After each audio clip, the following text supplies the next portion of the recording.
C'est le quatrième et dernier cours donc, sur la physique du LHC.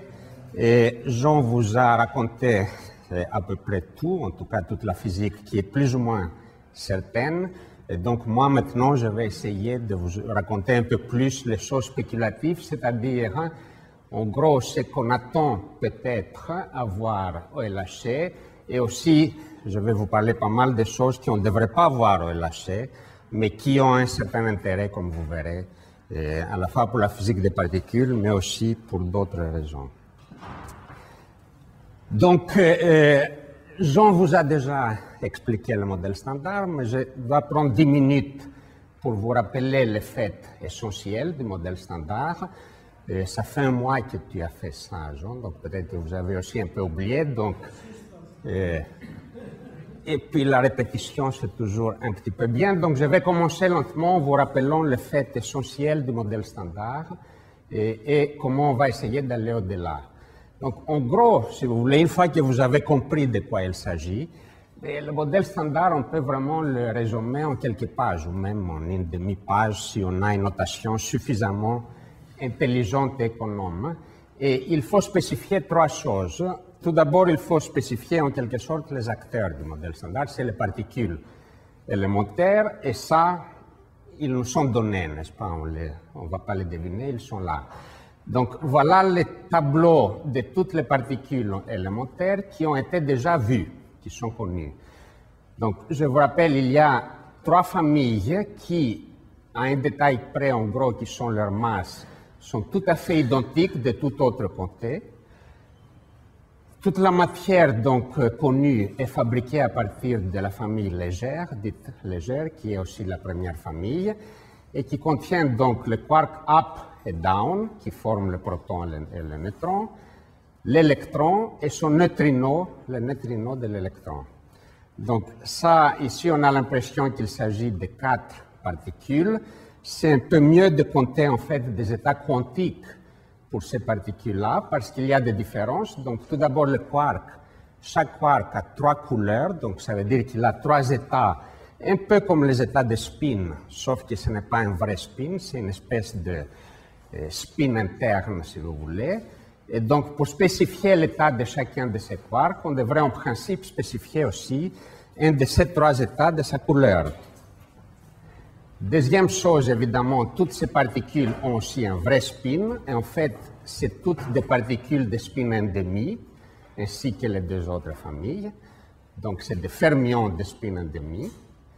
Et finalement, il y a en fait la question de l'hélicité, donc le spin 1,5, mais une de ces particules-là, qui pourrait être de masse nulle, qui ne l'est pas, comme je vais vous expliquer plus tard, le neutrino aurait pu avoir seulement un état d'hélicité, c'est-à-dire si c'était une particule de masse nulle, elle pouvait avoir un spin dans la direction de son mouvement ou un spin dans la direction opposée, et son antiparticule aurait évidemment l'opposé. Donc on pouvait très bien vivre sans aucun problème avec un neutrino qui avait seulement un état d'hélicité et son antiparticule qui avait l'hélicité opposée. Donc dans le décompte d'états possibles, tandis que pour l'électron, il faut compter 4 états, 2 états de spin de l'électron, 2 états de spin du positron, si vous voulez. Pareil pour chacun des quarks avec une couleur donnée. Ici, pour le neutrino, on aurait pu imaginer qu'il n'y a que 2 états. Et la structure du modèle standard est telle que c'est beaucoup plus économe et intelligent, en effet, de parler d'état d'hélicité, comme si les particules n'avaient pas de masse. Éventuellement, elles vont obtenir une masse. Dans quel cas, en fait, si vous comptez finalement ici, il y a 15 particules avec des hélicités données, c'est-à-dire il y a les 2 quarks fois 3 états de couleur, ça en fait 6, fois 2 états d'hélicité, ça en fait 12, 14 pour l'électron et un seul pour le neutrino, en tout cas tel qu'il a été pour l'instant observé. Donc ça, c'est la famille de la matière, la première. Et il y en a 2 qui sont, comme je dis, identiques, modulo le fait qu'elles sont plus massives. Et finalement, il y a la 4e colonne qui vous donne toutes les particules qui ont spin 1. Et donc, il y en a 12 ici. Il y a le photon, il y a les 3 bosons lourds, et le W plus moins qui est chargé et les Z. Et finalement, il y a ces 8 particules qu'on appelle les gluons. Et comme je vais dire dans une minute, et Jean vous l'a déjà expliqué, c'est vraiment des particules virtuelles dans la mesure où on ne les voit pas, ou en tout cas pas à basse énergie matérialisée à cause du confinement. Donc voilà le tableau des particules. Il en manque un que vous avez vu la dernière fois, c'est la particule de Higgs qui joue un rôle essentiel et c'est la seule particule qui aurait spin 0. Vous voyez tout ça, ça spin 1,5. Ici, on a spin 1. C'est la seule particule qui aurait spin 0 et qui donc joue un rôle tout à fait à part. Donc ça, c'est les acteurs. La deuxième principe de base, c'est ces espèces de symétries qui ont complètement déterminé pour nous un grand nombre de propriétés du modèle standard. Donc je vous rappelle qu'il y a trois groupes de jauges. Il y a le groupe SU3 de couleurs. Donc ça veut dire quoi SU3? Mais c'est en gros des rotations. C'est des matrices 3 x 3 unitaires, si vous voulez, qui font des rotations dans cet espace de 3 états de couleurs. Vous voyez ça comme un vecteur. Vous faites des rotations complexes, unitaires, et on vous dit que ça doit être une symétrie au même titre, si vous voulez, qui est les rotations dans l'espace. Et pareil ici pour SU2, et finalement, il y a juste une symétrie comme celle de l'électrodynamique habituelle, qu'on appelle l'hypercharge, et je pense que Jean a expliqué tout ça. Et donc, ces trois symétries de jauge, en quelque sorte, correspondent exactement aux 12 particules de spin 1, le boson de jauge, qui leur correspondent. Donc, chaque particule correspond, comme on dit, à un générateur du groupe correspondant. Et il y en a 8 ici, 3 là, 1 là, 12. Et c'est aussi le messager, donc, des forces qui vont correspondre à ces symétries locales de jauge. Donc, les symétries de jauge sont là, mais pour spécifier le modèle standard, il faut encore que je vous dise ce que les fermions vont faire, ce que la matière va faire, sous l'action de ces symétries de rotation complexes. Et voilà donc le deuxième ingrédient du modèle standard. Voilà comment les différents fermions vont se comporter quand vous décidez de faire une rotation de phase, par exemple, locale, et SU3 de couleur. Mais tout simplement, tous les quarks donc, vont se comporter chacun comme un triplet, comme un vecteur à 3 composantes. Tous les leptons, l'électron, le neutrino et les autres leptons ne transforment pas sous la couleur, d'où le fait qu'ils ne vont pas coupler aussi aux gluons correspondants. Donc ça, c'est facile. Les quarks, c'est des triplets, le reste, c'est des singulets, comme on dit, des singlets. Et pour SU2 électrofaibles, les choses sont un petit peu plus subtiles dans la mesure où justement les particules avec chiralité gauche viennent en doublet, donc ça transforme comme un vecteur à 2 composantes, où on va mettre ensemble le quark up et le quark down. Donc il faut voir ça comme étant de nouveau 2 états quantiques d'une même particule, en quelque sorte, qui se transforment l'un à l'autre par des rotations d'SU2 électrofaibles. Et de même, le neutrino va avec son électron correspondant dans un doublet. Mais ça, c'est vrai pour les hélicités gauche. Et pour les hélicités droite, par contre, personne ne transforme, si vous voulez. Donc, les 3 particules qui sont là ne transforment pas du tout. Ce sont des singulets de nouveau de SU2. Bon, ça, c'est encore pas trop dur. Mais quand vous apprenez le modèle standard, ce qui est toujours le plus compliqué à retenir, c'est celui-là. Et quelles sont les charges correspondantes de toutes ces particules par rapport à CU1 hypercharge. Donc le voilà, bon, il y a 5 choix. Et pourquoi 5? Parce que donc si vous voyez une famille, de nouveau, elles sont là. Donc les quarks gauche ont hypercharge 1 tiers, tandis que les quarks droite ont 4 tiers ou moins 2 tiers. Et le neutrino et son électron gauche ont moins 1, et l'électron droite a moins 2. Donc, bon, ça paraît un peu ad hoc, et c'est justement une des raisons qui a conduit les gens à parler de grande unification, comme vous verrez tout à l'heure. Donc, voilà les particules, voilà les symétries, et la troisième et dernière chose, c'est de spécifier les paramètres du modèle standard. Et donc, ça, c'est écrit ici d'une manière qui est peut-être pas visible. Est-ce que vous voyez de loin? J'ai utilisé malheureusement une couleur verte ici. Et donc, je vais vous raconter ce qu'il y a au milieu, bon, et puis vous verrez ce qu'il y a en haut et en bas. Donc, comment est-ce qu'on spécifie les paramètres? Mais en gros, donc, il y a 3 composantes dans le principe d'action que vous avez vu. Il y a le rayonnement, il y a la matière, et finalement, il y a cette particule à part qui est le Higgs. Et si on regarde tout d'abord le rayonnement, c'est-à-dire les 12 particules de spin 1, ben, il n'y a pas grand choix parce que c'est en gros des théories de Maxwell, mais non linéaires, dans le cas où on a une symétrie plus grande que cette symétrie U1. Donc le U1, il est ici, mais les 2 autres symétries donc, comportent ici des termes non linéaires, ce n'est pas des ondes planes libres comme dans le cas de l'électromagnétisme, et chacun vient avec un paramètre qui est devant, qu'on appelle la constante de couplage. Donc, par rapport aux définitions des gens de l'autre fois, moi j'ai enlevé tous les paramètres dans la définition de ce qu'on appelle F mini.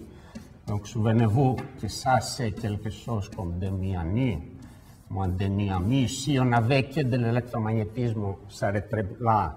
Mais en fait, comme on a des matrices dans le cas non abélien, il faut ajouter un terme de commutateur.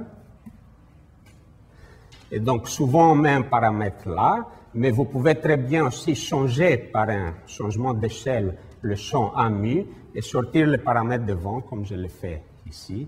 Et donc, c'est une manière plus économe d'écrire les choses.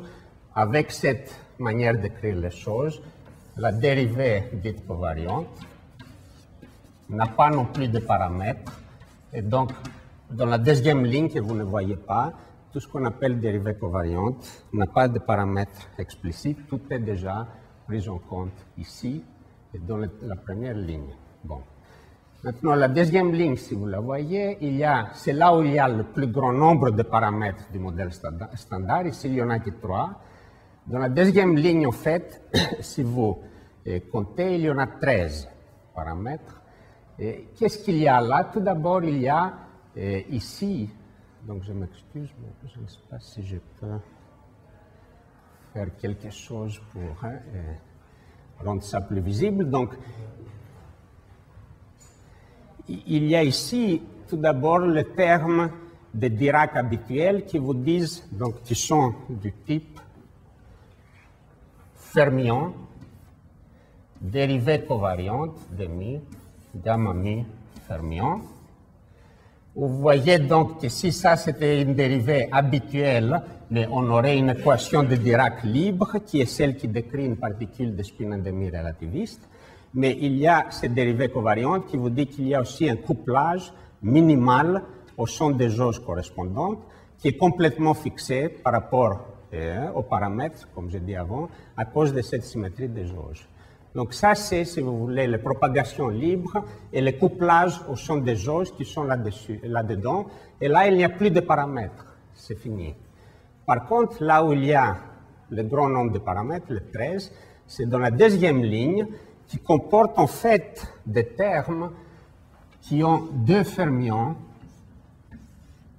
et un champ de Higgs. Donc tout le reste vient avec le Higgs.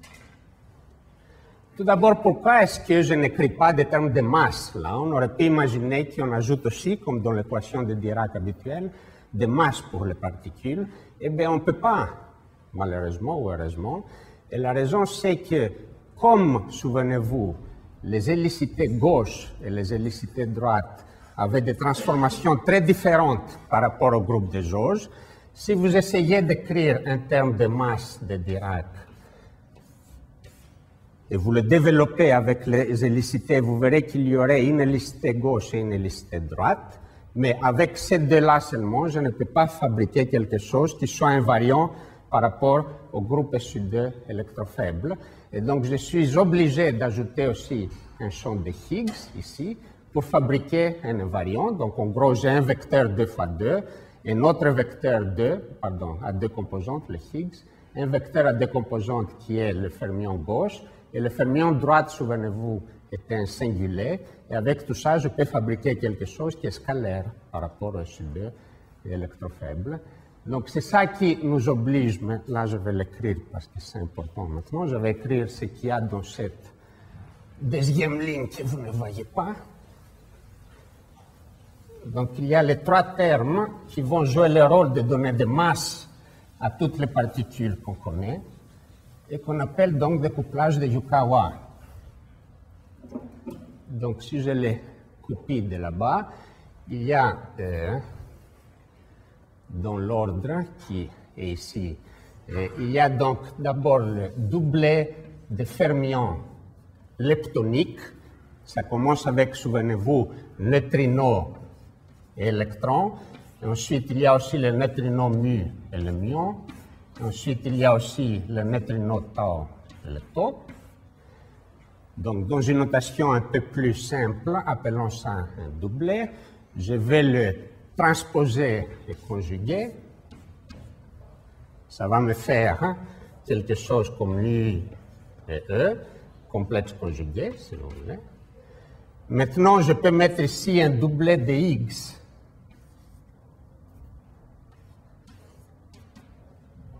Pour former quelque chose qui ne transforme plus sous les rotations SU2, de même que quand vous prenez, n'est-ce pas, un produit intérieur de deux vecteurs, vous faites ça. Et finalement, je dois mettre... Merci. Donc ça, appelons-le phi. Et vous voyez, on a supprimé ici les indices qui ont à voir avec la structure en doublet des interactions électrofaibles. Et finalement, il y a l'électron droite, par exemple, mais plus généralement, je vais appeler aussi le muon et le tau comme un électron avec un indice supplémentaire qui est un indice de famille, 1, 2 ou 3, pour compactifier de nouveau mes formules. Donc, j'ai les trois familles ici, les trois familles là. J'ai formé quelque chose qui est invariant de jauge et qui donc a la bonne tête pour entrer dans le Lagrangien. Et après, je mets des paramètres ici, lambda I, J, on peut dire leptonique. Et voilà un des trois termes que vous pouvez ajouter dans votre Lagrangien. Il y a deux autres qui font intervenir les quarks gauche, qui sont, souvenez-vous, des doublets, et ou bien le quark up droite, ou bien le quark down droite. Donc là, on a deux choix, tandis que pour les leptons, s'il n'existait pas un neutrino droite, qu'on n'a pas pour l'instant vu, je ne peux pas écrire un troisième terme, un quatrième terme. Donc voilà tous les paramètres. En fait, vous pouvez avoir peur en vous disant, on a 9, plus 9, plus 9. En plus, c'est des paramètres complexes, donc ça en fait un grand paquet de paramètres. Mais fort heureusement, tous ne sont pas vraiment des paramètres physiques. Et la raison est très simple, c'est-à-dire qu'on a quand même toujours le choix de redéfinir nos champs par des changements de base. Les champs qui rentrent dans un Lagrangien ne sont pas, souvenez-vous, physiques tels quels. On peut les redéfinir comme on veut, c'est la même physique. Et donc, vous pouvez faire des rotations maintenant dans l'espace des familles pour redéfinir vos champs. Et je ne vais pas le faire explicitement, mais si vous faites ce petit exercice, vous pouvez finalement arriver à la conclusion que le nombre de paramètres qui vous restent, en faisant des rotations séparément pour les hélicités gauche et les hélicités droite, sont les 9 masses indépendantes de particules, plus 4 angles de mélange, et un seul paramètre qui a à voir avec la régulation CP. Donc, de nouveau, ça c'est le modèle standard, je ne vais pas rentrer un peu plus dans les détails, mais en gros, si vous voulez, c'est là le grand nombre de paramètres du modèle standard. Et finalement, il y a les X que vous avez vu la dernière fois, où on a deux seuls paramètres, une masse et une constante de couplage quartique. Ça en fait un total de 18. Il y a un paramètre que je n'ai pas écrit, que j'ai supprimé parce qu'il est en gros zéro, même si on ne comprend pas tout à fait pourquoi il est zéro, et qui a à voir avec les interactions fortes et la violation CP dans les interactions fortes. Et finalement, il y a les masses de neutrinos qui n'étaient pas jusqu'à récemment incluses dans le modèle standard parce qu'on ne les avait pas vues, mais qui maintenant doivent être incluses, et je vais vous dire quelques mots sur ça. Bon, donc, en quelque sorte, on a fini, et maintenant, tout ce qu'il faut faire, c'est utiliser la machine de la théorie relativiste des champs pour faire des calculs. Et la théorie est complètement déterminée. Et la machine donc de la théorie quantique des champs, et je ne vais pas évidemment ici la développer, mais je vais vous dire 2 ou 3 mots pour aller en avant, consiste en gros maintenant à se dire que tous les processus physiques, c'est des histoires où des particules voyagent dans le temps, mais ils ont aussi de temps à autre la possibilité d'émettre d'autres particules ou de changer en créant, par exemple, à partir d'une particule, 2 particules. Et donc la manière dont on fait la correspondance, c'est que tous les termes quadratiques du Lagrangien donnent lieu à des équations linéaires. Ça donne donc des ondes planes sans interaction, classiquement, ou des particules libres, quantiquement, sans interaction. Et l'amplitude pour qu'une particule libre propage d'un point X dans l'espace-temps vers un point Y de l'espace-temps, on l'appelle un propagateur. Il a la forme relativiste, l'extension relativiste de l'amplitude de propagation d'une particule quantique non relativiste. Il est écrit là. Et après, tous les termes cubiques et quartiques là-dedans, on les décrit comme des interactions locales, et c'est là où il faut insister. En quelque sorte, pour des raisons de nouveau de causalité et de relativité, on ne peut pas imaginer qu'un électron, par exemple ici, émette un photon ou un Z 3 mètres plus loin. Ce n'est pas un processus permis. S'il émet un photon, c'est à un point de l'espace et du temps. Et qu'est-ce qu'on entend par point? C'est évidemment crucial pour la suite, comme vous verrez, parce que c'est là où est toute la question de la cohérence et de la renormalisabilité de ces théories. Donc voilà quelques vertex, je ne les ai pas écrits toutes. Un électron qui peut émettre un boson Z, un électron qui peut se transmuter en neutrino en émettant un boson W, de telle sorte que la charge électrique soit conservée. Vous voyez, l'électron a une charge -1, le W peut avoir une charge -1, tandis que le neutrino est neutre. De même, un quark up peut émettre un W en se transmutant en quark down. Un quark up peut émettre un gluon, ainsi de suite. Donc, il y a un paquet de possibilités de transmutation de particules, mais une fois que vous avez écrit le Lagrangien, ils sont tous là. Bon, après, c'est de la mécanique quantique. Il n'y a rien de plus bizarre. En gros, en mécanique quantique, vous avez tous appris que si vous voulez calculer la probabilité d'aller d'un état A à un état B, qu'est-ce qu'il faut faire? Mais il faut sommer sur toutes les histoires possibles. Par exemple, dans l'expérience à comment on appelle ça? 2 fentes. L'expérience à 2 fentes, vous savez que... Voilà, merci. On peut passer à gauche ou à droite pour arriver de l'autre côté sur l'écran, et il faut sommer les amplitudes et prendre le carré pour trouver une probabilité d'un certain état final, si on se donne aussi l'état initial. Donc c'est ça qu'on fait, sauf qu'ici, si par exemple on veut calculer la probabilité qu'un électron et un positron produisent 2 quarks, charme et anti-charme, qu'est-ce qu'il faut faire? Il faut sommer toutes les histoires qui vous mènent de cet état-là à cet état-là. Donc voici certaines histoires. Par exemple, l'électron et le positron peuvent produire un Z. Le Z peut lui-même se casser en C et C bar, mais ils peuvent aussi bien produire un photon gamma qui lui se casse aussi en Z et C, C bar. Mais en même temps, on a aussi des histoires un peu plus compliquées. Le E plus et moins peuvent donner un Z qui produit d'abord un CC bar, mais un de ces quarks charmés peut envoyer un gluon qui est attrapé par l'autre. Du moment qu'on n'observe pas ces particules intermédiaires ou virtuelles, c'est des histoires qu'il faut sommer comme dans tout le reste. C'est ce qu'on appelle le diagramme de Feynman. Donc vous sommez tout ce bazar-là, vous ajoutez tout ce qu'il y a comme possibilité qui vous emmène des plus et moins à CC bar, vous prenez le carré et vous êtes content. Comment est-ce qu'on calcule une de ces amplitudes? Mais je vous ai donné les règles. Quand la particule est libre, on a une amplitude qu'on appelle un propagateur. Quand il y a une interaction locale à un certain point, là, il faut ajouter un paramètre. Et ces paramètres, on les lit du Lagrangien en regardant les termes cubiques ou quartiques. D'accord. Maintenant, la vie réelle est un peu plus compliquée que ça, malheureusement. Parce que, par exemple, les états finaux ne sont pas vraiment les quarks, charme-anticharme, c'est des espèces de hadrons sales. Et donc, il faut là-dedans pouvoir extraire ce qu'on entend par la probabilité d'avoir créé un CC bar. Et donc, il y a toute une histoire là qui a été mentionnée. Et on ne peut pas aller beaucoup plus profondément dans ce cours. Il y a aussi le fait tout bêtement que toutes ces interactions fortes, les deux faits étant liés en fait, où on échange des gluons, et ce n'est pas des petites corrections forcément au terme dominant. Et donc, une fois qu'on doit sommer une série entière, qui est du reste aussi celle qui conduit aux propriétés de confinement, mais on ne sait pas trop calculer. Mais c'est une question de pratique, pas de principe. En principe, on sait faire. En pratique, souvent, on ne sait pas. Donc là, il faut être très astucieux.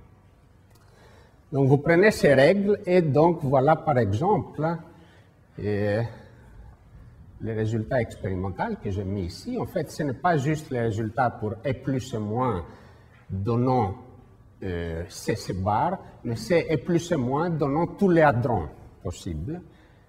Et ici, je voudrais insister sur une ou deux choses.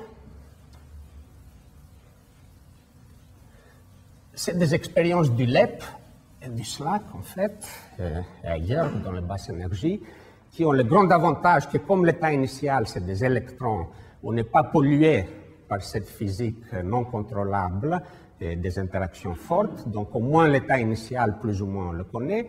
Et après, il faut un peu se bagarrer avec les états finaux qui, eux, peuvent avoir en effet des hadrons. Et donc, qu'est-ce qui se passe quand vous regardez donc une courbe comme ça?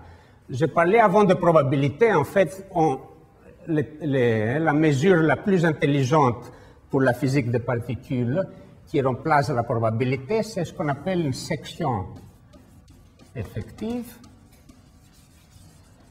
Parce que d'habitude, on a une collision de deux faisceaux, ou d'un faisceau et d'une cible, n'est-ce pas? On ne sait pas tout à fait quelle particule dans le faisceau est celle qui est rentrée en interaction.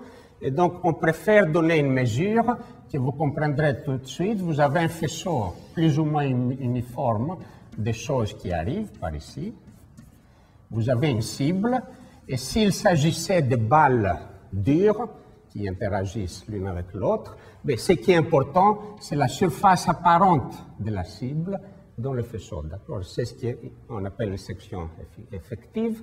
Et vous voyez ici, donc, dans l'axe vertical, la section effective qui est mesurée, en l'occurrence, en femtomètre ou en Fermi, c'est le même symbole, fort heureusement, et au carré.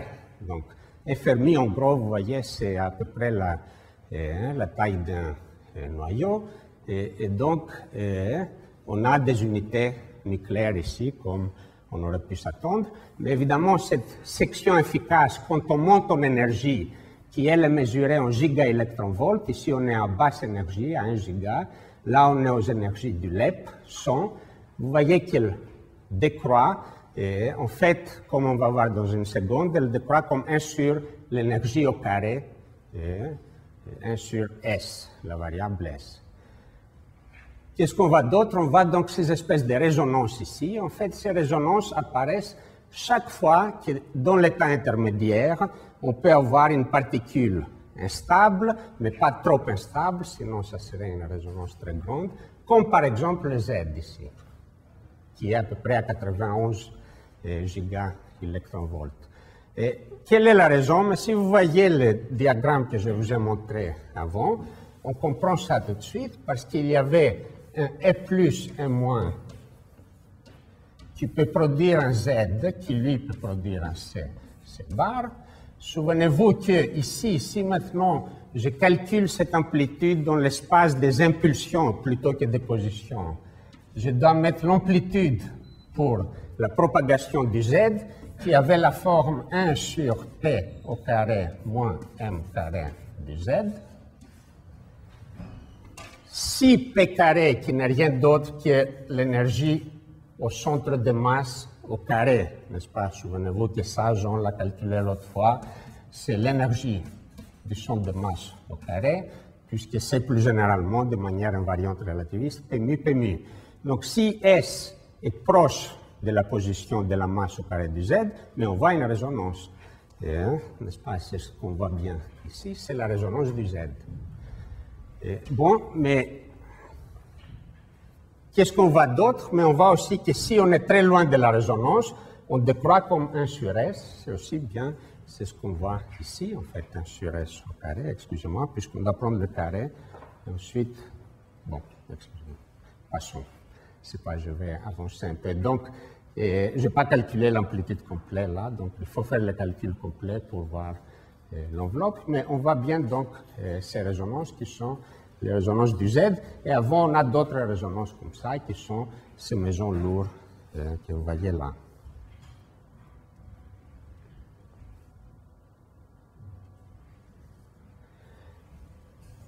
Donc en l'occurrence, pour des tas d'autres mesures, comme vous savez, le modèle standard est à peu près parfait, pas tout à fait, mais à peu près parfait. Il y a plusieurs manières d'exprimer ça. Ce qu'on montre d'habitude, c'est ce tableau d'un certain nombre de mesures qui, en partie, sont liées justement à la forme de cette résonance du Z, mais on mesure aussi des choses qui ont à voir avec les saveurs lourdes. Mais bon, je ne vais pas rentrer là-dedans. Ce qui est important pour l'instant, et je crois que Jean a parlé un peu de ça, donc ce n'est pas la peine d'insister, c'est que vous voyez qu'en gros, à 2 sigma près, tout semble être en accord avec ces modèles standards, d'autant qu'on puisse dire, avec quelques anomalies assez bénignes pour l'instant près. Il y a une autre manière de paramétriser les choses, et je crois que Jean l'a montré aussi. Comme les deux paramètres qui sont les moins bien connus, en quelque sorte, c'est la masse du quark le plus lourd, le top, et la masse de la particule de X qui, elle, n'a pas encore été mesurée ni vue. Et souvent, on essaye de faire des espèces de plots qui nous montrent là, le succès du modèle standard dans cet espace à 2 paramètres, en supposant que tous les autres paramètres sont connus suffisamment bien pour ne pas induire de barres d'erreur. Et en gros, une déviation standard ici, c'est à peu près ça, vous voyez, de l'ordre de 100 GeV. Donc là-dedans, en quelque sorte, mais avec des données expérimentales qui peuvent être discutées beaucoup, et Jean les a un peu discutées, là-dedans, on serait juste dans une déviation standard. Si on permet un Higgs qui va jusqu'à 200 ou 300 GeV, on est dans 2 sigma, et voilà la région exclue. Et donc, je vais m'arrêter là avec le modèle standard en disant que les choses semblent marcher aussi bien qu'on peut le dire pour l'instant, avec ce modèle qui est relativement simple. Il a quand même 18 paramètres, mais il y a un énorme nombre de mesures physiques qu'on doit faire. Souvenez-vous, il inclut des courbes évidemment précises, des résonances, etc. Et donc, malgré tout, ce n'est pas un grand nombre de paramètres pour tout fitter de la physique des particules. Voilà maintenant les 3 choses donc, où je voudrais venir, et je ne sais pas si j'aurai le temps. Donc 3 questions en quelque sorte. Est-ce que le modèle standard contient toute la physique fondamentale? Mais la réponse est clairement non. Il y a au moins 2 morceaux de physique qui sont bien établis et qui ne sont pas là-dedans. Les masses de neutrinos, les oscillations de neutrinos, et la gravité. Donc ça ne dit rien pour l'instant, le modèle que je vous ai montré sur ces 2 questions-là. Et les 2, indépendamment, semble nous guider vers l'hypothèse d'une échelle d'unification, mais qui est très lourde ou suffisamment lourde, suffisamment pour qu'elle ne soit pas accessible malheureusement au LHC, et où donc on doit insister, ou bien avec des expériences alternatives, astrophysique, microgravité, tout ce que vous voulez, ou bien avec des indications très indirectes sur cette physique lourde. Deuxième question, est-ce que le modèle standard peut être extrapolé aux énergies du LHC sans qu'on ne trouve rien? Jean a déjà un peu parlé de ça. Très probablement non, mais de manière strictement logique, si vous voulez, en mathématiques, ce n'est pas certainement non.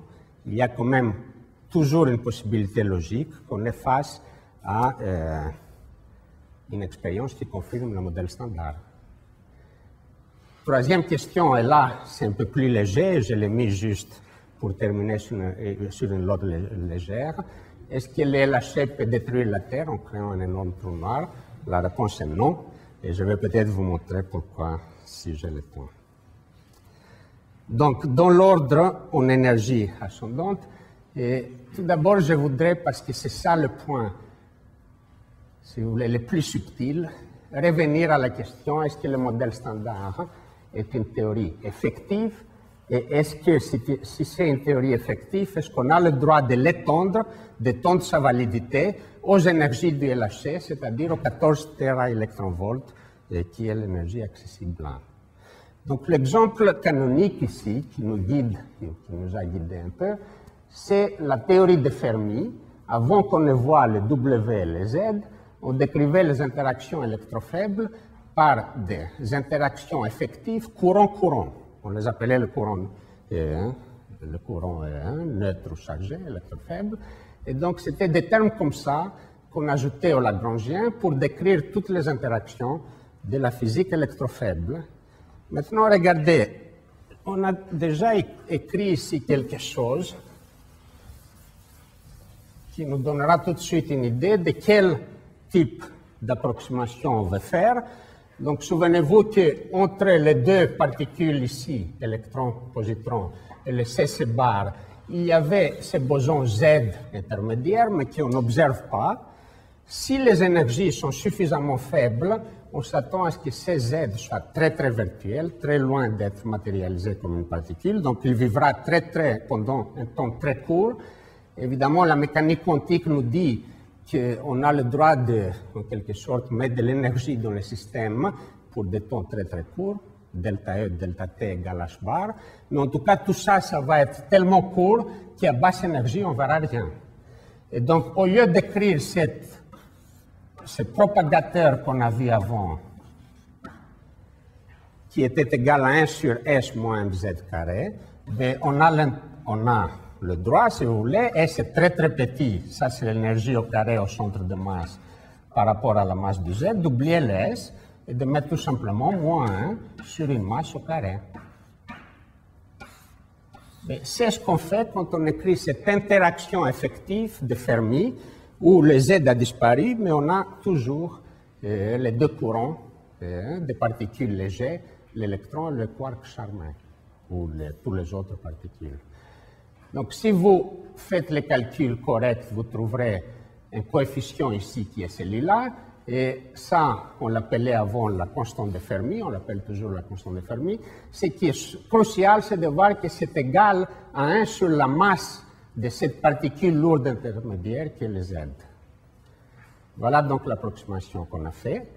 Mais vous voyez que c'est clair que cette approximation-là va avoir très rapidement des problèmes. Si vous essayez de monter en énergie vers la masse de M, et même en oubliant le fait qu'il y a une résonance, passant beaucoup au-delà, allant à S très très grand, même là on aura un problème. Pourquoi? Parce que si on calcule la section effective d'un tel processus, souvenez-vous, ça c'est une R, n'est-ce pas?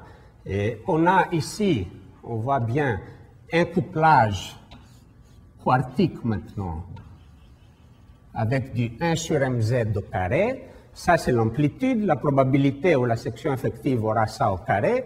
Donc, on va avoir forcément du 1 sur m4z.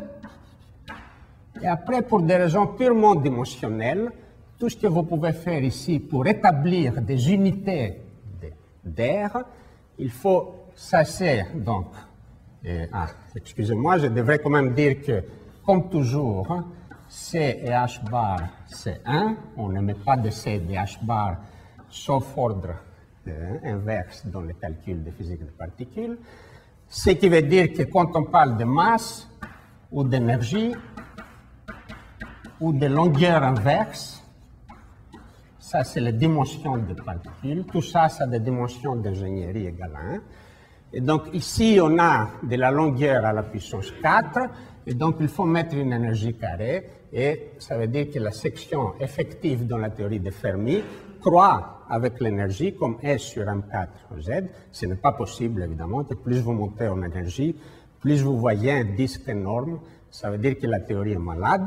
Dans le modèle standard, on sait que quand S est très grand, il remplace MZ ici, et donc, au lieu de S, vous avez 1 sur S, et c'est justement un comportement beaucoup plus bon, et c'est en fait le bon comportement, d'accord? Donc, Dans la théorie de Fermi, pas de doute que quand on arrivait à cette échelle-là, il devrait y avoir un problème.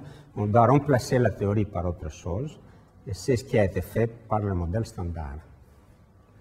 Mais malheureusement ou heureusement, je ne sais pas, et le modèle standard n'a pas un tel problème urgent. Donc il n'y a pas une telle urgence dans le modèle standard. Et la raison, c'est que le modèle standard est ce qu'on appelle une théorie renormalisable. Et de nouveau, pour vous dire en quelques mots ce que ça veut dire, prenons la situation suivante. Regardons l'électrodynamique quantique, c'est pareil pour toutes les autres interactions. Et supposons qu'on la connaît très bien à basse énergie, on veut l'extrapoler à une énergie ou à des distances beaucoup plus petites ou à des énergies beaucoup plus grandes. Maintenant, mes dessins sont dans l'espace réel, n'est-ce pas? Donc, quand vous voyez ici une bulle, ça c'est le vertex habituel d'un électron qui émet un photon. Epsilon, on va dire, c'est l'énergie, pardon, la résolution de l'expérience de LEP, donc qui est l'inverse d'à peu près 100 gigaélectronvolts. Jusque-là, donc, on sait que la théorie marche très bien, et vous voyez que j'ai remplacé le petit point que je vous avais montré avant avec une espèce de balle pour indiquer que finalement, puisqu'on n'a pas une résolution meilleure que cette distance minimale, comme celle du LEP, on n'a aucun droit de mettre un point ici, on va mettre une espèce de boule, et toutes les histoires ou les procédés qui peuvent apparaître à des courtes échelles, des échelles beaucoup plus courtes, font partie en fait de l'amplitude pour ce grand diagramme qu'on a mesuré, si vous voulez, dans la physique à basse énergie. Donc si on essaye de monter en énergie, de monter en résolution, ça veut dire qu'on est prêt à admettre que la QED va continuer à marcher aussi bien si maintenant ces interactions ponctuelles restent les mêmes, on ne va pas mettre d'autres, mais où maintenant la résolution est 100 fois meilleure. Pour passer du LEP au LHC, il faut que la résolution ici soit 100 fois meilleure. Appelons le couplage ou la charge effective correspondante, donc Q de epsilon sur 100 ou d'epsilon prime. Mais on peut lier les deux, vous voyez bien, parce que finalement, là-dedans, je peux en effet dessiner toutes ces amplitudes cachées qu'on n'observe pas. N'est-ce pas? Donc je peux par exemple avoir mon électron, mais qui émet un photon. Le photon lui-même se casse en est plus et moins. Il réémet un photon, et ainsi de suite. Si tout ça se passe à l'intérieur d'une échelle de résolution epsilon, on ne va pas l'observer. Et donc, pour passer d'ici là, il faut en fait sommer un certain nombre d'amplitudes, y inclut évidemment l'amplitude de base, qui était celui vraiment ponctuel, mais où la résolution maintenant est 100 fois plus petite dans tous ces vertex. C'est ce qu'on sous-entend évidemment par les diagrammes que j'ai écrits ici. En principe, c'est un calcul qui est complètement faisable, il n'y a pas de secret. Et si vous le faites dans le QED, vous allez trouver en effet qu'il y a une relation entre la constante de couplage qui était là et la constante de couplage effective qui est là, qui commence avec une égalité. Si les couplages sont faibles, ce diagramme reste dominant, tous les autres ont besoin de plus d'émissions de photons, etc. Donc il y a plus de facteurs de Q. Donc ça commence de manière linéaire, et là je me suis trompé, il y a un terme ici cubique, ainsi de suite. C'est ce qu'on appelle donc le constant de couplage. Maintenant, faisons une analyse purement dimensionnelle. Je vous ai dit que les dimensions de la masse et d'énergie sont 1, des longueurs sont moins 1, et en fait, la charge électrique qui rentre dans ce couplage-là est adimensionnée, c'est un paramètre. Donc, si vous regardez le petit calcul qui est là, donc ici il y a un cube, excusez-moi, tout ce qui apparaît devant, c'est un facteur numérique. Ça peut être 1 ou 10, mais c'est toujours un facteur numérique. Si Q à epsilon était faible, Q à epsilon prime va rester aussi faible, et donc on peut lier les deux, on peut inverser la relation, et ainsi de suite. Si par contre, on regarde la constante de Fermi, mais on peut vérifier que c'est 1 sur masse carrée, donc ça a des dimensions de moins 2. Et si on essaye de rejouer le jeu, On est embêté ici parce que du point de vue dimensionnel, il faut ajouter maintenant une longueur au carré. La seule longueur dans le problème, c'est cette résolution epsilon ou epsilon prime, un facteur numérique. Et donc vous voyez que ce qui apparaît maintenant, c'est la constante de couplage dimensionnée au carré sur cette longueur de résolution au carré. Si epsilon est suffisamment petit, en unité de GF, ce terme-là devient arbitrairement grand. On ne peut plus faire le calcul. C'est même pire parce que ça pollue tout. Chaque fois que vous essayez maintenant de calculer un couplage effectif avec n'importe quel nombre de trucs qui sortent d'une boule, ici, mais a priori, vous serez embêté parce qu'il y a un certain ordre dans ce développement perturbatif. Vous aurez de très grands termes, donc il n'y a plus de théorie. C'est ce qu'on appelle une théorie non renormalisable. On peut en plus, par le même coup à propos, voir que si par contre cette échelle de résolution est plus petite en longueur que l'échelle caractéristique de cette constante de couplage, c'est-à-dire que epsilon prime est plus grande en longueur, plus petite en énergie. Donc epsilon prime est très grand devant GF. À ce moment-là, ces termes-là sont irrélevants, donc on n'a même pas à les calculer. Donc ça veut dire que si jamais, dans la théorie à courte échelle, il y avait des couplages avec des coefficients adimensionnés, mais avec une masse caractéristique égale à 100 téraélectronvolts, mais on n'a pas à s'embêter avec ça. C'est ce qu'on appelle des opérateurs irrélevants. Ils vont nous embêter, nous polluer une fois qu'on passe le seuil de 100 téraélectronvolts, mais sinon, ils ne nous embêtent pas, d'où évidemment la grande prédictabilité de ces théories renormalisables. On n'a pas vraiment à savoir toute la microphysique à des échelles qui sont beaucoup plus grandes. Donc, si vous regardez maintenant l'analyse dimensionnelle, vous voyez bien que le modèle standard n'a que des constantes de couplage adimensionnées, mis à part le paramètre V qui fixe la masse du Higgs. Tout le reste est adimensionné, mais qui a donc des dimensions de masse à une puissance positive. Et en fait, les gens ont une manière de, si vous voulez, mettre des bornes sur le modèle standard, et aussi celle-ci. Donc, ils utilisent les mesures de précision à basse énergie pour mettre des bornes sur des opérateurs non renormalisables du modèle standard, qui apparaissent à une échelle de quelques TeV, sauf pour des opérateurs rares, comme ceux qui peuvent donner lieu à la désintégration du proton, où on peut aller beaucoup plus loin, montrer que des opérateurs comme ça apparaissent, c'est-à-dire des vertex comme ça, si vous voulez, ne peuvent apparaître qu'à une échelle beaucoup plus grande. Oui. Excuse-moi de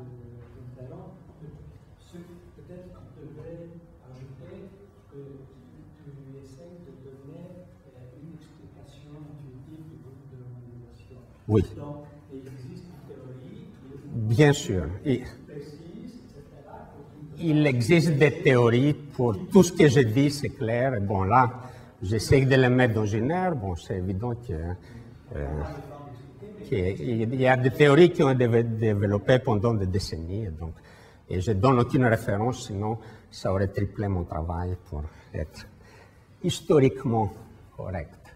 Donc, vous voyez, avec ces... Merci Nicolas, mais en effet, oui, je veux dire merci d'insister sur ce point. C'est clair qu'il y a des théories, ce n'est pas que des choses à la main. Et ici, par exemple, j'ai mis, vous voyez, les limites expérimentales sur différents opérateurs non renormalisables qui pouvaient apparaître dans le modèle standard.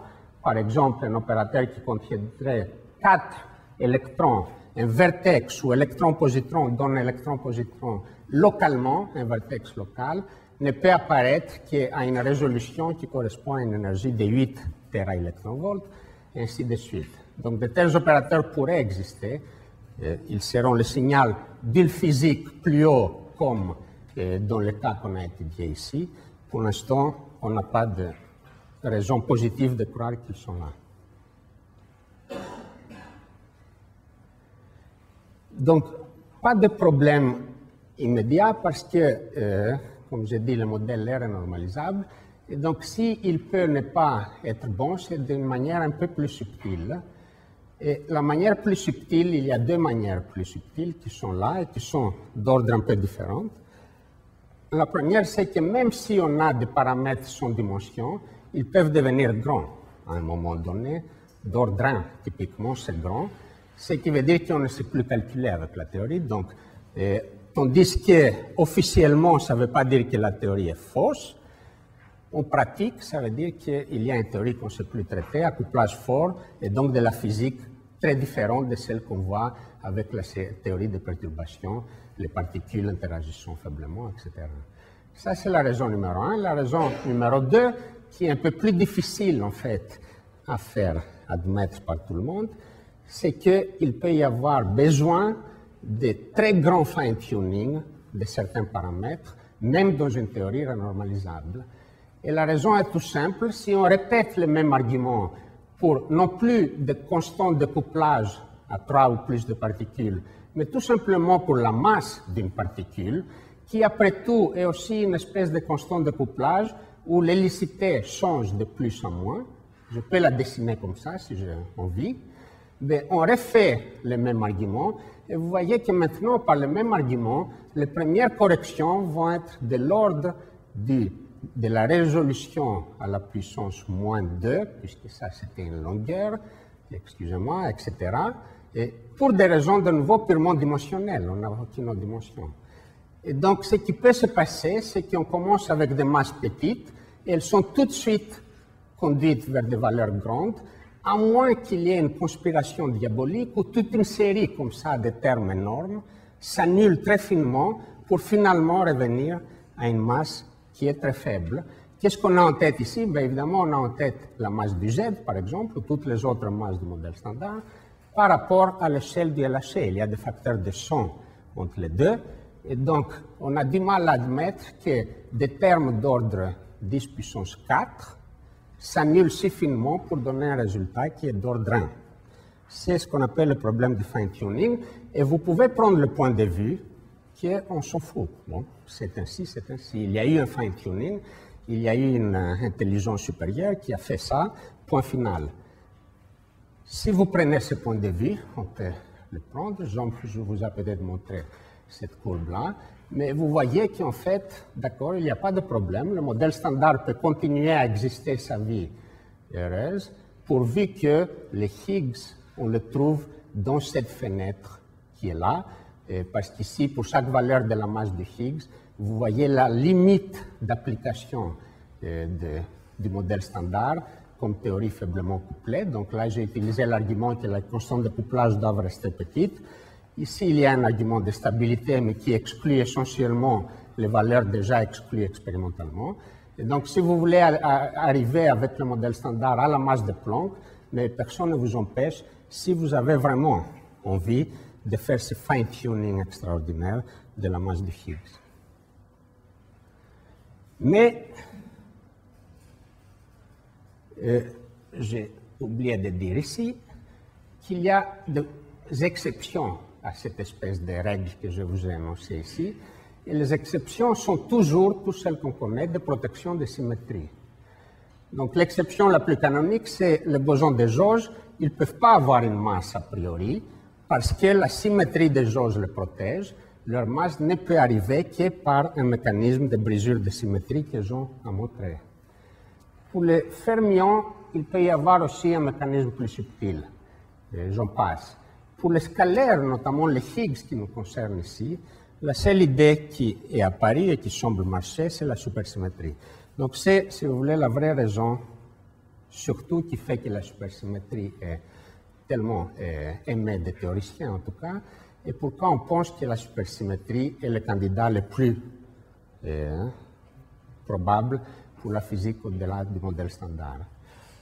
Ça, c'est un tableau de toutes les particules. Donc, Pierre Fayet, comme Jean a dit, était la personne qui a le premier mis la supersymétrie vraiment en face de la vie réelle du modèle standard. Il a essayé de faire le modèle standard supersymétrique. Et il a donc trouvé qu'il faut un partenaire supersymétrique pour chacune des particules qu'on connaît déjà.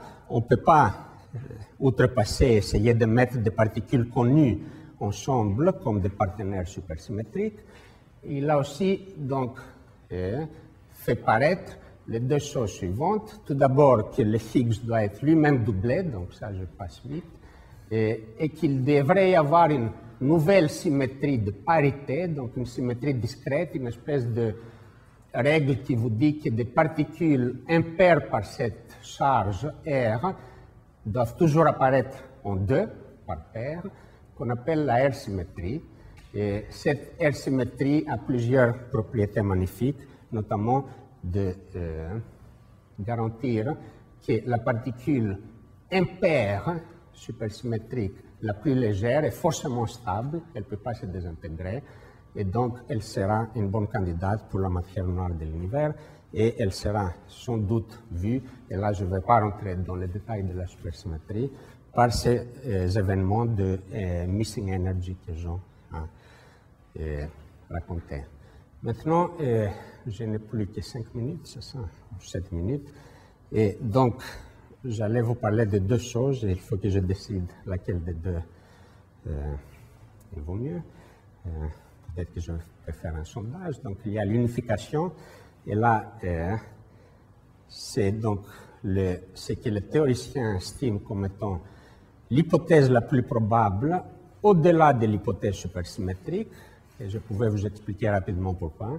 Et il y a le trou noir. Si vous êtes inquiet pour le trou noir, c'est plus facile à expliquer peut-être, donc je vais passer cette section et je vais arriver au trou noir pour finir en 5 minutes, sinon j'y arriverai pas. Donc en fait, est-ce qu'il y a un risque de trou noir au CERN? Donc vous voyez, nos amis transalpins sont très inquiets, étaient très inquiets en fait l'année dernière, parce que la Terre pourrait périr. Et en fait, ce n'était pas que la Repubblica, il y a aussi la Stampa qui en ajoutait, mercredi, la fin du monde, etc. Et donc, il y avait des gens inquiets.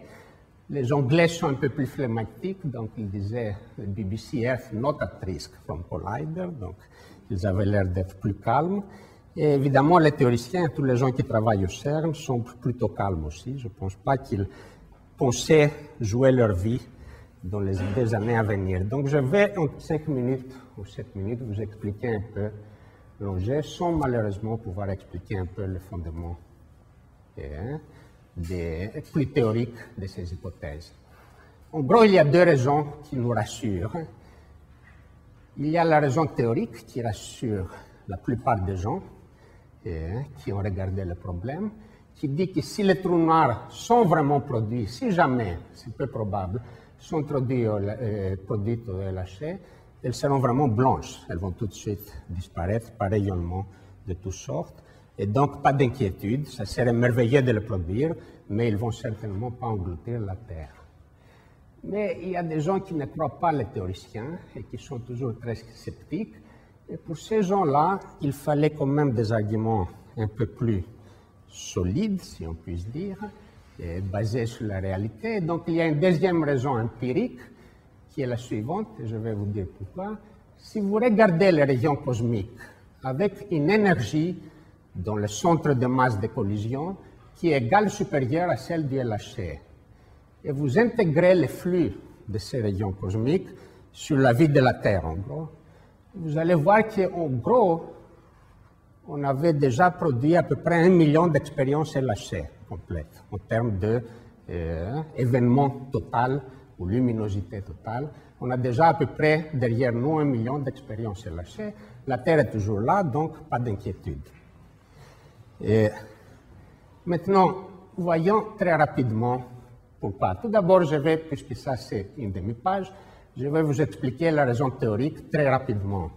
Mais la raison théorique, c'est donc ce calcul de Hawking qui l'a rendu célèbre, le rayonnement de Hawking, qui dit qu'un trou noir avec une masse m ou un rayon de Schwarzschild qui est lié par cette formule RS a une température TH qui est en fait une température quantique.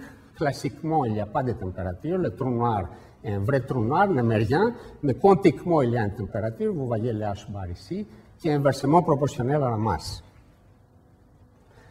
Ce n'est pas difficile à expliquer. De nouveau, comme Nicolas dit, il faut faire le calcul. C'est ça que Hawking a fait. C'est évidemment un magnifique calcul, mais si vous voulez juste une réponse à la main, ce n'est pas très compliqué de la trouver. Par exemple, vous apprenez tous à un moment qu'on peut produire des paires dans un champ électrique par effet tunnel, c'est ce qu'on appelle l'effet Schwinger.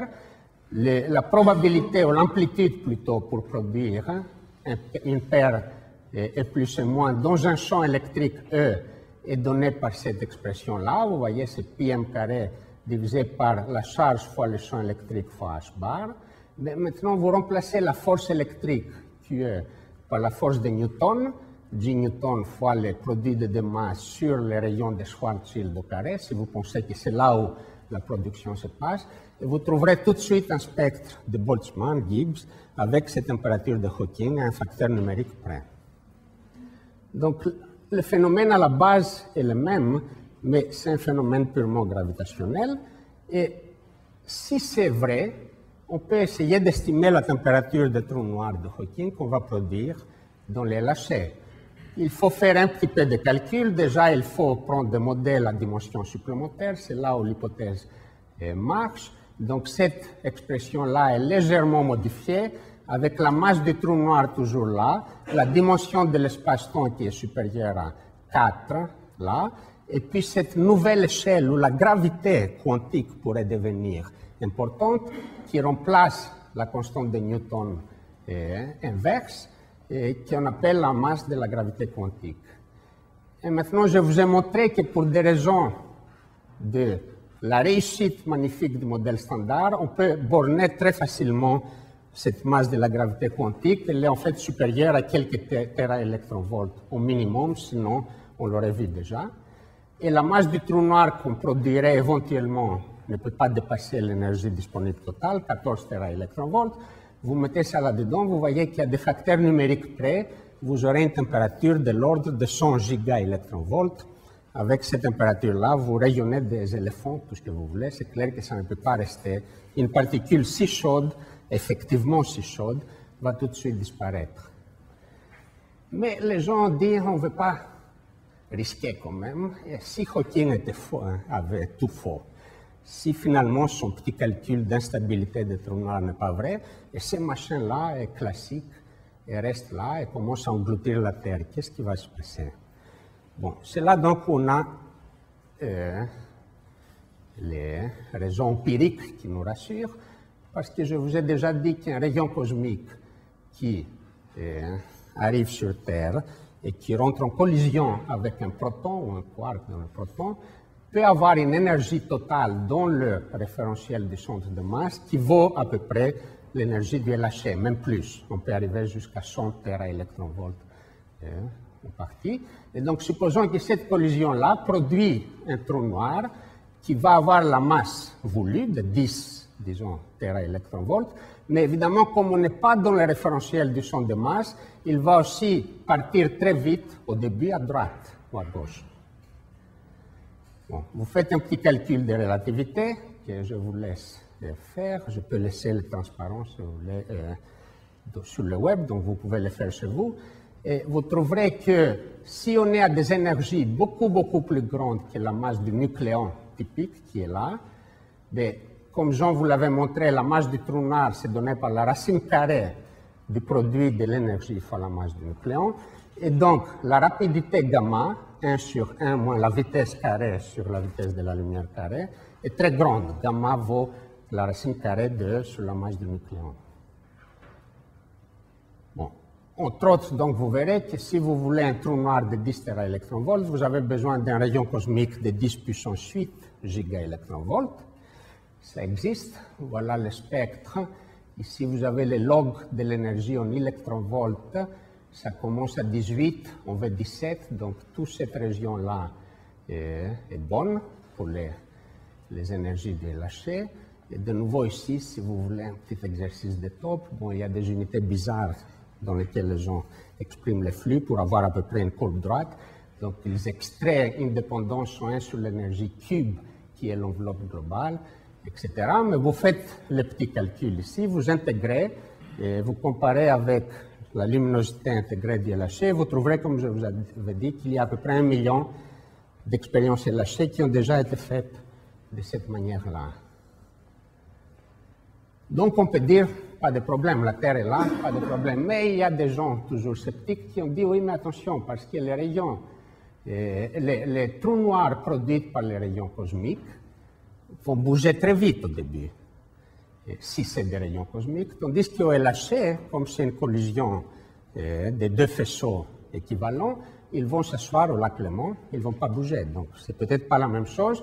Les trous noirs qui bougent vont quitter la Terre de l'autre côté, peut-être qu'on ne les verra jamais, parce qu'ils vont interagir très très faiblement, donc ils peuvent quitter la Terre, tandis que celui-là qui va s'asseoir au lac Léman, il a tout le temps de bouffer tout ce que vous voulez, inclus le lac Léman et la Terre. Bon. Et quelle est la réponse à ça? Et j'ai fini ici à la fin. Une réponse que les gens ont tout de suite mis en avant, c'était de dire que personne ne nous rassure, ne nous impose que les trous noirs qu'on va produire au LHC ou par des rayons cosmiques soient neutres. Ils peuvent avoir une charge électrique. C'est aussi probable qu'un trou noir neutre au début, tout simplement parce que les particules qui vont entrer en collision peuvent être, par exemple, deux quark up, et non pas un quark up bar, ou plutôt un up and down bar, etc. Et donc, si on produit des trous noirs chargés, et dans le cas des rayons cosmiques, une bonne fraction de ces trous noirs vont au début être chargés, mais ils peuvent être arrêtés dans la Terre, et donc on aurait vu l'arrêt, on aurait vu la phase où ils engloutinent le monde, et la Terre ne serait pas là. Bon, vous pouvez estimer ces trucs-là en calculant la puissance d'arrêt dans la Terre d'une particule chargée. Ça, c'est de la physique entièrement connue, c'est de l'électrodynamique en gros quantique, à des distances beaucoup plus grandes que la taille de cette particule virtuelle qui serait le trou noir produit. Donc, on le domine à la fois théoriquement et expérimentalement, en regardant par exemple l'arrêt de particules comme les muons dans la matière. Et si vous regardez donc le petit calcul, pour le facteur de rapidité, c'est la rapidité qui compte, de l'ordre de 10 puissance 4, c'était le cas des trous noirs qu'on a produit, souvenez-vous, LHC, et vous aurez à peu près une perte d'énergie de 60 mégaélectronvolts par centimètre. Si donc vous multipliez par le diamètre de la Terre, vous trouverez qu'une bonne partie des trous noirs vont s'arrêter, et ceux qui ne s'arrêtent pas sur la Terre s'arrêteraient sur le Soleil. Et donc, de nouveau, pas de souci, on n'a pas vu ça, très bien. Mais il y a finalement des gens encore plus sceptiques qui disent, oui, mais qu'est-ce qui se passe si on produit des trous noirs à la fois neutres et chargés, là il n'y a pas de doute, mais il n'y a pas de rayonnement de Hawking, donc les neutres sont vraiment stables, tandis que les chargés se neutralisent très rapidement par l'effet similaire que je vous ai décrit, qui est l'effet Schwinger, c'est-à-dire ils produisent une paire de plus et moins près de l'horizon, ils bouffent le plus ou le moins pour devenir neutres, ils émettent l'autre à l'infini. Bon, là, il faut vraiment aller très loin pour croire que la physique peut être si perverse que ça, peu probable, mais même là, donc, dans ces rapports que vous pouvez lire en ligne de Giddings et Mangano, il semble y avoir une réponse, même dans ce scénario catastrophique. Il faut à ce moment-là travailler beaucoup plus dur et essayer d'un côté d'estimer le temps qu'il faudra au mini-trou noir pour devenir suffisamment grand pour qu'il commence vraiment à manger son entourage et la Terre, d'un côté, et aussi le temps d'arrêt d'un trou noir neutre dans de la matière par des interactions maintenant purement gravitationnelles. Il n'y a plus rien d'autre. Et donc la conclusion, avec des hypothèses très pessimistes que vous pouvez lire là, c'est que ou bien les trous noirs qui seront construits et lâchés ont des temps d'accrétion qui dépassent le temps solaire, dans quel cas on n'a pas à s'inquiéter, ou bien ils auraient déjà détruit des nains blanches avec une masse suffisamment grande, là où ils pouvaient s'arrêter, il faut une masse au moins solaire, et pendant un temps qui dépasse à peu près 1/10 de milliard d'années, 10 puissance 8 milliards d'années. Et hors des naines blanches comme ça existent, on les a observées, Et donc, c'est le dernier argument qui dit qu'il ne faut pas s'inquiéter.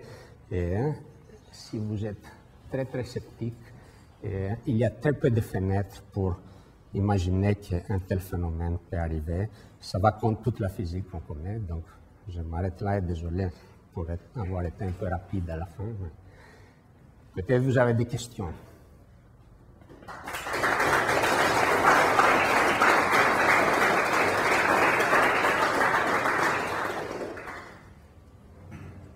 Si on suppose qu'on a une supersymétrie, est-ce que ça réduit considérablement le nombre de paramètres? Est-ce qu'il en reste encore? Ça l'augmente. Ça l'augmente même de manière plutôt brutale, puisque si on est agnostique, on passe de 20 à peu près à 120. Après, il faut de nouveau faire des hypothèses théoriques, certaines sont meilleures que d'autres, etc. Donc, quand vous voyez nos amis expérimentateurs qui mettent des limites sur la supersymétrie et le fait qu'on ne l'a pas vu, c'est presque toujours avec certaines hypothèses théoriques qui limitent cet énorme nombre de paramètres. À part le fait, évidemment, qu'on n'a pas vu des super partenaires, donc là, on peut mettre des limites, si vous voulez, jusqu'à 100 GeV selon la particule, par des expériences directes de production, on ne le voit pas. Mais pour le reste, quand on fait des régions exclues dans le diagramme de paramètres, c'est toujours avec de grandes hypothèses. Bon, je n'ai pas eu le temps, évidemment, de parler de l'unification, mais les théoriciens ont plus de raisons de penser que c'est la bonne symétrie. Et une de ces raisons, c'est l'unification, en effet, qui semble, mais de manière très indirecte, là, nous conduire vers la même hypothèse. Je peux te montrer juste l'image que tu as peut-être vue, ou sans doute vue, qui est celle-ci. Elle est même sur la page du site Nobel de Gross-Wilczek et Politzer, si tu regardes, parce que ça montre l'évolution des constantes de couplage, les trois constantes de couplage du modèle standard qu'on a vu avant, leur évolution. Si on suppose qu'il n'y a aucune nouvelle physique, aucune autre particule qui va rentrer dans le processus d'écrantage ou anti-écrantage de ces constantes, ou bien, s'il y en a, en fait, c'est un peu plus bénin comme hypothèse, il peut y avoir de la nouvelle physique, mais qui est en quelque sorte aveugle, elle ne différencie pas ces trois constantes-là. Mais en gros, avec la précision d'aujourd'hui, on voit que les trois constantes de couplage n'unifient pas, tandis que si on fait cette hypothèse d'une supersymétrie à peu près au TeV, et comme ici, ce qui rentre, c'est le logarithme des échelles d'énergie. Si c'est 10 TeV ou un dixième, ce n'est pas très grave. Mais là, on voit en effet qu'il y a une unification. Donc, une des indications, mais très indirectes, c'est que la supersymétrie va dans le sens voulu pour à la fois unifier le couplage, pousser l'échelle lourde un peu plus loin, ce qui améliore la limite sur la masse et sur le temps de vie du proton. Et même la pousser, donc ça je ne l'ai pas montré, ça aurait été plus loin, suffisamment loin pour qu'elle unifie presque avec la quatrième force, la gravitation, comme prédit dans certaines théories de cordes. Et là, de nouveau, l'unification semble marcher avec une barre d'erreur de 5%, ce qui est très étonnant pour une telle extrapolation, parce qu'on part d'une physique à 100 GeV, et on fait cette hypothèse complètement débile, que rien ne va se passer dans l'évolution de constants de couplage. Et pourtant, le fait de la vie est que les quatre, inclus la gravité, se retrouvent là. Et vous voyez, donc, il y a deux prédictions en quelque sorte, qui sont incluses dans cette courbe. Il y a 4 paramètres, il y a 2 valeurs de input, qui est la constante de couplage unifiée et l'échelle d'unification. Et donc, il y a 2 prédictions qui sont bonnes à quelques pourcents près. Donc, selon votre goût, vous prenez ça très au sérieux ou pas du tout au sérieux, etc. Mais le fait est celui-là.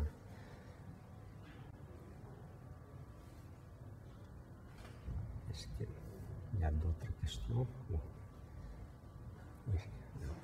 Si on produit des couplage, c'est pas dangereux. De toute façon, si vos arguments sont faux, on s'en apercevra jamais. Bonne nouvelle. Si des faux, ça peut souvent. Mais est-ce que ça risque pas d'apparaître comme un bruit de fond d'événements qu'on ne sait pas calculer, qu'on ne sait pas comprendre et qui vont Oui. Donc ça, c'est en effet, c'est une autre question, en effet, qui est une bonne question. C'est plutôt l'inverse. Elles vont certainement pas masquer. Bon, on peut essayer d'aller plus loin, mais ça serait très bien de les détecter, parce qu'évidemment, ça serait faramineux. Donc, si tu veux, le signal typique d'un tel événement, si on croit à Hawking, et si on croit, tu vois, c'est poussé vraiment très très loin tout ça, parce qu'on a 14 TeV dans la poche. L'échelle de gravité quantique ne peut pas être inférieure à 2 ou 3 TeV, dont les meilleurs de tout le monde, et même là, ça serait extraordinaire, parce qu'on n'aurait rien vu. À un ordre de grandeur plus bas, ça serait extraordinaire. Mais même là, on a donc un facteur de 10, ou même pas, de 5 entre les deux. Donc ce n'est pas vraiment un trou noir classique. Un trou noir classique doit avoir une masse qui est de loin supérieure à la masse de la gravité quantique caractéristique, sinon il n'est pas classique. Donc à ce moment-là, on peut se dire que tous les calculs à la Hawking sont de toute façon pas vrais. Et il faut croire que donc, ça va être une particule comme une autre qui va se désintégrer très vite. On dit qu'elle est ultra chaude, mais la température n'est pas une bonne notion. Ce n'est pas un truc grand, classique, etc. Donc, c'est juste une particule instable. Maintenant, si tu crois, et je crois qu'on aura un colloque de Gabriele Veneziano dans 2 semaines, il va peut-être parler même de ça, parce que c'est un des gens qui ont le plus poussé pour essayer de voir si, dans des collisions, on peut vraiment voir le rayonnement de Hawking. Très peu clair, mais si c'est le cas, mais tu vois, c'est que tu verras beaucoup, et ça c'est une signature qu'on ne verra pas avec d'autres particules, c'est qu'il y aura beaucoup de produits mous, soft, avec très peu d'énergie, qui vont partir en préférence, tu vois. Finalement, si c'est comme un corps noir qui se désintègre, bon. Et donc, la question c'est plutôt, est-ce qu'on a un moyen d'essayer d'isoler de tels événements où au lieu d'avoir quelques jets énergétiques, on voit beaucoup de particules avec très peu d'énergie. Et là, peut-être Jean connaît un peu plus les détails, donc je le laisse parler. Évidemment, tout dépend de la forme précise de ces événements, mais les gens peuvent, normalement, les gens déclenchent.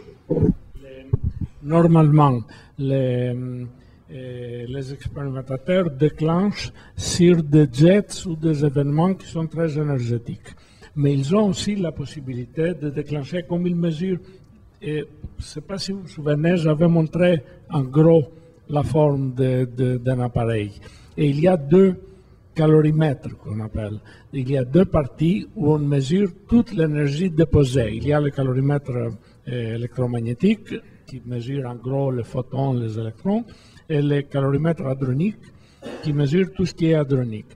Et donc, ils ont la possibilité de déclencher directement sur l'énergie déposée dans le calorimètre. Donc, ce genre d'événement, ce sera très grande énergie déposée sur le calorimètre, mais de l'énergie diffuse partout, ça veut dire pas de jets. Et ça, en principe, ils ont la possibilité de voir. Donc, ce serait formidable, comme tu dis. Peu probable, parce que comme il a dit, en fait, lorsque tu dis c'est 14 TeV, c'est même un peu suroptimiste, parce que c'est 14 TeV, l'énergie proton-proton. Mais les protons sont des espèces de sacs de quarks. Donc, ce qui compte vraiment, c'est l'énergie par quark. Donc, il faut en gros diviser ça par 3. En gros. Donc, tu auras quelque chose, la vraie énergie où tu as vraiment disponible pour créer quelque chose, c'est plus près de 5 ou 6 que du 14. Donc, tu n'as rien vu jusqu'à 100-200 GeV et tu espères voir quelque chose. LEP, c'était 200, 100 plus 100, c'était 200. Et Tevatron, c'est 300 sur 300, en gros, parce que c'est 1 plus 1, c'est 300 plus 300, 600. Et tu espères voir à 5 TeV, donc c'est moins d'un facteur 10, en fait, où tu vas. Bon, c'est pas un facteur 10, c'est bien, mais tu as quand même, ça veut dire quelle est la probabilité pour qu'un événement que tu espères, a priori, ça peut être n'importe où dans l'énergie jusqu'à 10 puissance 16, se retrouve juste sur la fenêtre de 10 parce que toi, tu as fait une machine à cette énergie-là. Bon, mais ce n'est pas exclu. C'est peu probable. Surprenant. Aller expliquer à un homme politique que c'est peu probable, il ne va pas vous croire. Hein. Oui, mais justement.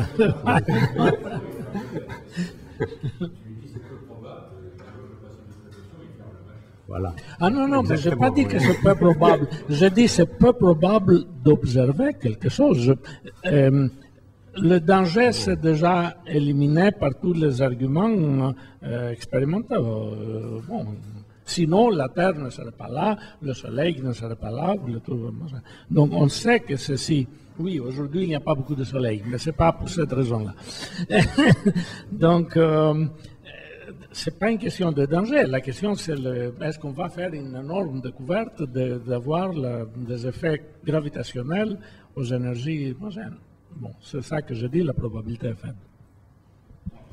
Dans la même direction, il faut quand même avoir une vague idée de la probabilité d'un événement comme ça. Il y a un truc que je ne saisis pas trop bien, c'est qu'il faudrait en quelque sorte avoir une théorie qui allie un petit peu le modèle standard et la gravitation. Or, je croyais que précisément, on était coincé de ce côté-là. Donc, en fait, on ne sait pas évaluer la probabilité d'un événement comme ça. Je crois que tu as raison. En gros, on ne sait pas vraiment évaluer la probabilité de création d'un trou noir.